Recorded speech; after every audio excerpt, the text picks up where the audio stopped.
علیکم، میں امداد سن رہا ہوں۔ میں آج بہت دکھی ہوں، رات سے بہت تکلیف میں۔ ہمارا ایک دوست جگری یار جان محمد مہر کل رات ان کو شہید کر دیا گیا سکھر میں۔ چک سے ان کا تعلق تھا، صحافی تھے، بہت ہی محنتی اور صاف کو دلیر نڈر صحافی۔ سندھ میں جو خاص طور پر یہ جو علاقہ ہے جس کو ہم اتر سندھ کہتے ہیں، وہ جہنم بنا ہوا ہے وہاں پر انسانوں کے لیے۔ دوسرا معاملہ ہے پاکستان کی سیاست کا۔ میں اسلام آباد میں ہوں اس وقت، اور اسلام آباد میں آج نئے دور کا آغاز ہونے جا رہا ہے، اور یہ نیا دور ظاہر ہے نگران حکومت کی شکل میں ہے، اور نگران حکومت بظاہر جو ہے وہ 4-5 ماہ کے لیے ہے، لیکن کئی کیا سرائیاں ہیں۔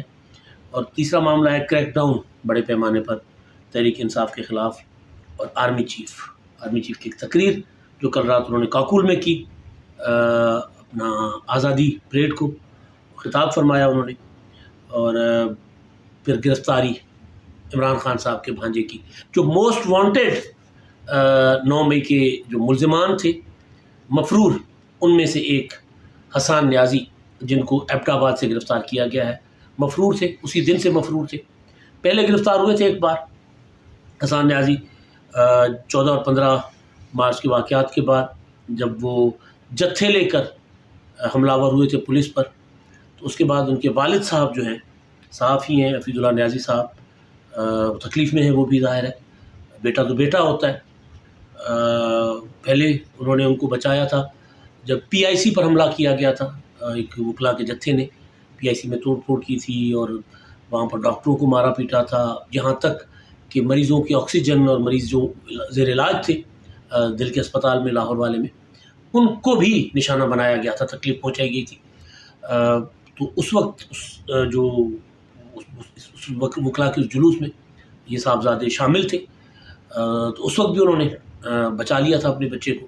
اور دوبارہ پھر جب گرفتار ہوئے تو ہمارے پاس انفارمیشن ہے پکی کہ حفیظ اللہ نیازی صاحب نے کچھ اپنے اثر رسوخ استعمال کر کے، کیونکہ وہ مسلم لیگ نون کی لیڈرشپ کے قریب ہیں، بہت پرانے صحافی ہیں، اٹھنے بیٹھنے والے آدمی ہیں، تعلق دار آدمی ہیں، تو انہوں نے حفیظ اللہ نیازی صاحب نے اپنے صاحبزادے کو بچا لیا تھا کمٹمنٹ کے ساتھ کہ جی یہ ایک حد سے آگے نہیں جائیں گے۔ لیکن پھر جب 9 مئی ہوا تو سب نے دیکھ لیا کہ ساری حدیں پار ہو گئی، یہاں تک کہ باقیوں نے تو کسی نے گملہ اٹھایا ہوا تھا، کسی نے اپنا وہاں سے کاغذات اٹھائے ہوئے تھے، کسی نے مور اٹھایا ہوا تھا، کسی نے وہاں پر لگی ہوئی تصویریں اٹھائی ہوئی تھیں، کسی نے یہ کہہ کر وہاں پر جو پڑے ہوئے تھے شو پیس پڑے ہوئے تھے انٹیریئر ڈیکوریشن کے، وہ اٹھائے کہ جی ہماری ملکیت سے، ہمارے خزانے سے بنے ہوئے، ہمارے پیسے سے بنی ہوئی دولت ہے، یہ چیزیں ہیں تو ہم لے کر جا رہے ہیں کورٹ کمانڈر ہاؤس سے۔ لیکن حسان نیازی صاحب نے ایک جیپ پر کھڑے ہو کر فاتحانہ تقریر کی تھی۔ وہ تقریر بتا رہی تھی کہ جی اب حسان نیازی صاحب کا تو کم از کم کورٹ مارشل ہوگا، فوجی ٹرائل ان کا ہوگا، ان کو فوجی ٹرائل سے بچایا نہیں جا سکتا۔ وہ تقریر بڑی مطلب ایک ہوتا ہے نا کہ پولیٹیکل لوگ جو ہوتے ہیں وہ احتجاج کرتے ہیں، اس کی لمٹ ہوتی ہے۔ اب علی محمد خان صاحب بھی کہہ رہے ہیں کہ نہیں، 9 مئی کو کورٹ کمانڈر ہاؤس جانا، فوجی تنصیبات کے سامنے جا کر احتجاج کرنا یہ غلط تھا۔ عمران خان صاحب کیا کہتے ہیں کہ جی مجھے گرفتار کیا گیا تو ظاہر ہے لوگوں نے مجھے گرفتار کیا، رینجرز نے، کمانڈوز نے، تو پھر لوگوں نے کدھر جانا تھا؟ ظاہر ہے لوگوں نے فوجی تنصیبات پر، کورٹ کمانڈر ہاؤس پر اور GHQ پر جانا تھا، اور کدھر جاتے لوگ؟ عمران خان صاحب اس کو جسٹیفائی کرتے رہے۔ پھر ساتھ ساتھ جب پریشر بڑھا، جب دیکھا کہ معاملہ اب اس طرح کے بیان بازی یا پروپیگنڈا سے آگے کا ہے، تو پھر خان صاحب نے اس پر پھر پینترا بدلا، پھر کہا کہ ہمارے لوگ ہی نہیں تھے، جی ثابت کریں پہلے ہمارے لوگ ہیں۔ انہوں نے کئی بار کہا کہ ٹھیک ہے جی پہلے ثابت کرنا پڑے گا آپ کو کہ 9 مئی ہوا ہے، پھر کہا کہ جی یہ ثابت کرنا پڑے گا کہ آپ کو کہ یہ ہمارے لوگ ہیں۔ یہ اس طرح کی باتیں خان صاحب کرتے رہے۔ اب ظاہر ہے ہمارے لوگوں میں حسان نیازی صاحب 9 مئی کرنے کے بعد کہاں تھے؟ 9 مئی کرنے کے بعد وہ پائے گئے زمان پارک میں۔ زمان پارک میں جب عمران خان صاحب کی رہائی ہو گئی 12 مئی کو، جب سپریم کورٹ نے گڈ ٹو سی یو جورسپونڈنس کے تحت عمران خان صاحب کو رہا کر دیا تھا چیف جسٹس صاحب نے، تو اس کے بعد جب وہ رات کو دیر سے پہنچے تو اپنا حسان نیازی صاحب جو ہے وہ وہاں پر موجود تھے۔ ویڈیوز خود PTI نے جاری کی تھیں، ریلیز کی تھیں، اس وقت تک ان کو سمجھ نہیں آ رہی تھی کہ وہ یہ کتنی بڑی واردات کر چکے ہوئے، کتنا بڑا سنگین کانڈ کر چکے ہوئے۔ کیا کیا تھا حسان نیازی نے؟ میں ذرا آپ کو یاد کراتا چلوں۔ جیپ پر کھڑے، ڈنڈا ہاتھ میں ہے، ڈنڈے پر فوجی پتلون ہے، اور وہ یہ کہہ رہے ہیں کہ پتلون کور کمانڈر کی بھگوڑا بھاگ گیا ہے، اس کو ہم نے لگایا تھا اپنا انڈیا کے ساتھ لڑنے کے لیے، یہ بارڈر پر تو لڑ نہیں سکتا، اپنے لوگوں کو اپنا لوگوں پر ظلم کرتا ہے یہ، اب آؤ باہر آؤ، مقابلہ کرو ان لوگوں کا، اپنی قوم کا مقابلہ کرو گے۔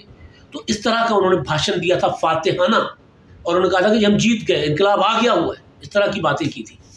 تو بعد میں عمران خان صاحب سے جب سوال کیا گیا تھا رہائی کے بعد، جب صحافی گئے ملنے کی، جی آپ کے بھانجے، عمران خان نے کہا ہمارا کوئی تعلق نہیں ہے اس سے، تو انہوں نے بتایا لوگوں نے کہ جی آپ کے گھر کا تعلق ہے، آپ کے بھانجے وہاں تھے، آپ کی بہنیں وہاں تھیں جو اون کر چکی ہیں کہ ہاں جی ہم وہاں تھیں، لیکن ہم لوگوں کو کور کمانڈر ہاؤس پر حملے سے روک رہی تھی۔ ممکن ہے وہ ٹھیک کہہ رہی ہوں، کیونکہ ان کا کور کمانڈر ہاؤس کے اندر پایا جانا ثابت نہیں ہوا علیمہ خان صاحبہ اور عظمیٰ خان صاحبہ، لیکن یہ جو فاتحانہ تقریر تھی، مطلب یہ کسی بھی دنیا میں کسی بھی جگہ، یہاں تو نرمی برتی گئی ہے ابھی تک تحریک انصاف کے ساتھ، ابھی تک اس طرح کا سلوک جو ٹرمپ کے فالوورز کے ساتھ ہوا جنہوں نے کیپٹل ہل پر چڑھائی کی، یا جو سلوک وہ جو عمران خان صاحب روزانہ مثالیں دیا کرتے تھے نا کہ فرانس میں تو ایک بندے کو گولی لگی اور اس سے پورا فرانس 4 دن تک جلتا رہا، تو اب بھی عمران خان صاحب تو خیر اندر ہیں، لیکن ان کے چاہنے والے ذرا بتائیں نا کہ جنہوں نے فرانس کو جلایا تھا ان کا کیا حال ہے، وہ کس حال میں ہے، وہ کہاں پر ہیں؟ اور ٹرمپ کے جو لوگ جنہوں نے کیپٹل ہل پر حملہ کیا تھا زومبیز بن کر اور پتہ نہیں کیا کیا پہن کر سروں پر، وہ کس حال میں ہے، وہ کدھر ہے؟ کتنوں کو سزائیں ہوئی ہیں؟ یہاں تو ابھی تک کسی کا مقدمہ اس طرح چلنے نہیں دیا جا رہا، یہاں تو ابھی تک ملٹری کورٹس کا میں مخالف ہوں، میں نہیں کہہ رہا کہ سویلینز کا ٹرائل ملٹری کورٹس میں ہو، لیکن جتنا بڑا جرم ہے اتنی بڑی سزا بھی ہوتی ہے۔ جرم کیا کیا؟ فاتحانہ تقریر کی کور کمانڈر ہاؤس پر، پتلون لہرائی حسان نیازی صاحب نے، اور اس کے بعد پھر زمان پارک میں پائے گئے، داد وصول کی اپنے ماموں سے، اور اس کے بعد پھر جب معاملہ پتہ چلا کہ نہیں یہ ان کا خیال یہ تھا کہ 9 مئی ہم نے کر لیا، 10 مئی 11 مئی 12 مئی 13 مئی تک رزلٹ آ جائے گا، جو اندر سے بغاوت کا ایک منصوبہ تھا جس کے وزیر اعظم شہباز شریف، سابق وزیر اعظم شہباز شریف صاحب جو ہیں وہ کئی بار کہہ چکے ہوئے کہ بغاوت بیسیکلی فوج کے اندر سے آرمی چیف کے خلاف کو کرنے کی بغاوت تھی۔ وزیر اعظم نے تو اس بات کی تصدیق کی، یہ بات ہم نے آپ کو 9 مئی کو بھی بتائی، یہ 10 مئی کو بھی بتائی، اس کے بعد جب اس واقعے کا ذکر ہوا تو ہم نے بتایا کہ اصل منصوبہ کیا تھا۔ مجھے اچھی طرح یاد ہے وہ جو میں نے انفارمیشن دی تھی کہ دو پلاننگ تھی، ایک پلاننگ یہ تھی کہ لوگ جائیں گے فوجی تنصیبات پر، کور کمانڈر ہاؤس پر قبضہ کریں گے، اندر سے مدد آئے گی، اور دوسرا یہ کہ نواز شریف کے گھر کو جلایا جائے گا 180H ماڈل ٹاؤن کو، تو نون لیگ کے لوگ نکلیں گے، تو خانہ جنگی ٹائپ صورتحال پیدا ہوگی۔ پھر کیا ہوگا؟ پھر یہ کہا جائے گا کہ جناب یہ تو سنبھال نہیں سکتے، فوج کے اندر سے معاملات گڑبڑ ہو گئے، لہذا فوج کے اندر چینج کر لیں۔ یہ پراپر منصوبہ تھا جو ہم نے آپ کو بتایا تھا کہ اوریجنل ہونا کیا تھا۔ اب تو وزیر اعظم صاحب اپنی ظاہر اداروں نے رپورٹ کی ہوگی، ورنہ اتنی بڑی بات کہنا اپنے ادارے کے متعلق یہ کوئی چھوٹی چیز نہیں ہے۔ وزیر اعظم لیول کے بندہ اگر یہ بات کہے کہ جی اصل منصوبہ کیا تھا، تو اب تو شہباز شریف صاحب نے بھی بات کر دی۔ تو اب اس میں جو مین لوگ ہیں، اس میں ایک جو مفرور تھے، ان میں سے اب گرفتاریاں ہونا شروع ہو گئی۔ اب آپ کو باقی بھی ملیں گے جو ملک سے فرار ہو گئے، وہ تو آپ کو ظاہر ہے اس طرح شاید وہ گرفتار نہ ہو سکے، لیکن باقی بھی ملیں گے۔ حسان نیازی صاحب کو ایبٹ آباد سے گرفتار کیا گیا، مراد سعید صاحب مفرور ہیں، وہ اگر پاکستان میں ہیں تو وہ گرفتار ہوں گے۔ حماد اظہر صاحب مجھے نہیں لگتا کہ وہ پاکستان میں ہیں۔ اس کے علاوہ کچھ اور لوگ ہیں، علی امین گنڈاپور ہیں۔ تو یہ اب جو پاکستان میں ہوں گے وہ گرفتار ہوں گے، کیونکہ میں نے گزارش کی تھی اپنے ویلاگ میں 2 روز پہلے کہ 14 اگست کے بعد جو چھٹیاں ختم ہوں گی تو ایک اور نئی مصیبت اور نئی کیا کہتے ہیں عمران خان صاحب کے لیے، پی ٹی آئی والوں کے لیے نئی سختیاں آئیں گی سامنے، وہ آنا شروع ہو گئی ہیں۔ آج نئے وزیر اعظم جو ہے انہوں نے حلف اٹھا لیا ہوا ہے، کاکڑ صاحب نے۔ شہباز شریف صاحب سابق وزیر اعظم بن گئے، ان کی کابینہ تو پہلے ہی سابق ہو گئی تھی۔ تو اب اس دن کا انتظار تھا لوگوں کو کہ جب یہ نئی کابینہ بنے گی، نئی حکومت آئے گی جو ظاہر خیر سیاسی ہوگی۔ کاکڑ صاحب ایک سیاسی آدمی ہے، انوار الحق کاکڑ صاحب، لیکن ظاہر ہے ان کا مینڈیٹ سیاسی نہیں ہے، وہ کسی سیاسی ایجنڈا کی تکمیل کے لیے نہیں آئے. انہوں نے انتخابات کروانے ہیں، انہوں نے ملک میں امن و امان کی صورتحال برقرار رکھنی ہے، انہوں نے معاشی معاملات جو ہیں جو یہ حکومت جہاں چھوڑ گئی ہے ان کو کنٹینیو کر کے آگے لے کر جانا ہے، IMF کے ساتھ معاملات سیدھے کرنے، ڈیل جو ہوئی ہے اس کے اوپر عمل درآمد کرنا ہے، اور پھر وہ جو سرمایہ کاری کے معاملات ہیں، وہ جو فیسیلیٹیشن کونسل بنی ہے جس میں سرکاری حکام اور فوج بھی اس میں شامل ہے، فوجی حکام بھی شامل ہے، اس کا جو ایجنڈا ہے اس کو آگے لے کر چلنا ہے.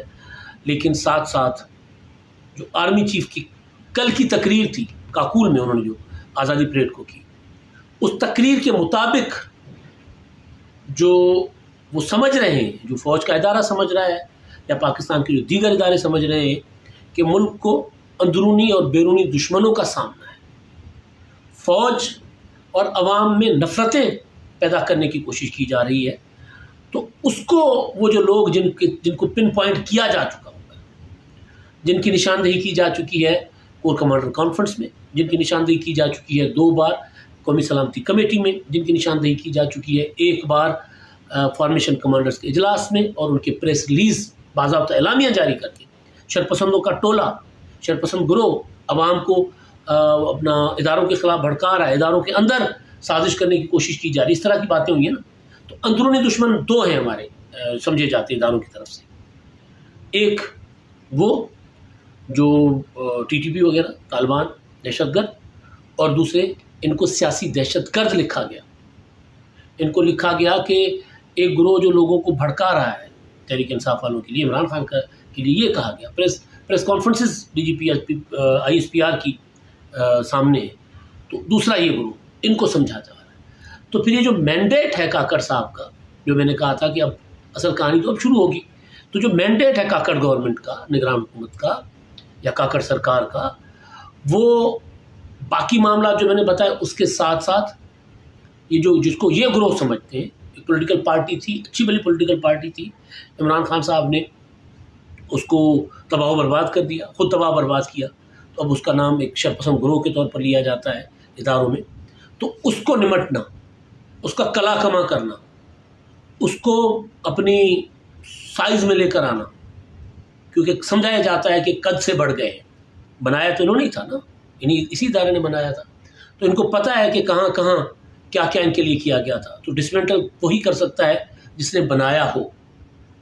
تو پھر اب وہ نواز شریف صاحب کی بھی ڈیمانڈ یہی تھی کہ جی تمہیں نے درد دیا ہے، تمہیں دوا دو، اب پھر تمہیں نے بنایا ہے تو تمہیں اس کو ختم کرو. تو یہ پھر سیاسی حکومت اس طرح اس کو نہیں کر پا رہی تھی یا نہیں کرنا چاہ رہی تھی. یہ اپنا، کیونکہ آج بظاہر تو یہ ہے نا کہ جی PTI پر پابندی لگا دیں، PTI نے دہشت گردی کی ہے، لیکن کوئی پولیٹیکل گورنمنٹ نہیں چاہتی، اور برملا کہا گیا نون لیگ اور پیپلز پارٹی کی طرف سے کہ کسی بھی سیاسی جماعت پر پابندی نہیں لگنی چاہیے. تو پھر یہ سیاسی جماعت پر جو پابندی لگتی ہے یا اس کو الیکشن سے کسی اور طریقے سے باہر رکھا جاتا ہے، تو یہ اب یہ حکومت، یہ سرکار میں ہوگا. جو مقدمات ہیں عمران خان صاحب کے، جس کو مطلب اس لیول پر لے جانا کہ عمران خان صاحب جو ہیں وہ کوئی بڑی سزا کے اپنا مرتکب ہو، بڑی سزا جن کو سنائی جائے خان صاحب کو، تو اس میں لیت و لال سے کام لے رہی تھی سیاسی حکومت. لیکن کاکڑ سرکار لیت و لال سے کام نہیں لے گی. تو وہ جو مصیبت میں کہہ رہا تھا عمران خان صاحب اور ان کے لوگوں کے لیے، وہ اب شروع ہے، حلف ہو چکا ہوا ہے. تو ظاہر ہے سیاسی ایجنڈا تو اس طرح نہیں ہوگا، لیکن یہ بڑا ایجنڈا ان کا یہ ہے. اچھا، اب جو دوسری بات میں کرنے جا رہا ہوں، ہینا پرویز بٹ کا معاملہ ہے، اس کو میں اگلے ولاگ میں کروں گا. انتہائی سنجیدہ معاملہ ہے، جس طرح لندن میں ان کے ساتھ ہوا ہے. میں ویڈیوز دیکھ کے میں تو حیران ہوں کہ عمران خان صاحب نے کیا نسل پیدا کی ہے. اس پر میں اگلے ولاگ میں بات کروں گا. ابھی جانو، ہمارے دوست جان محمد مہر، ہمارے ساتھی، میں نے اور جان محمد نے ایک ساتھ صحافت شروع کی تھی. مجھے اچھی طرح یاد ہے محترمہ بینظیر بھٹو شہید نے، نواز شریف صاحب نے جب کالا باغ ڈیم بنانے کا اعلان کیا تھا، ایک ہی دن پہ 2 دھرنے ہوئے تھے. ایک دھرنا ہوا تھا 1998 کی بات ہے، نواز شریف صاحب نے جب 28 مئی کے دھماکے کیے تھے، تو اس کے بعد انہوں نے جو تقریر کی تھی، تو تقریر میں انہوں نے اعلان کیا تھا کہ ہم نے ایک جو ہے بڑا مارکا سر کر لیا ہے، کل ہم نے بنا لیا ہے ایٹم بم، ایٹمی طاقت بن گئے پاکستان. اب پاکستان دوسرا بار کا فتح کرنے جائے گا، اور وہ ہے کالا باغ ڈیم کی تعمیر۔ تو اس پہ بے نظیر بھٹو شہید، سندھ کے قوم پرست اپنا ولی خان، انہوں نے اعلان کیا تھا دھرنوں کا۔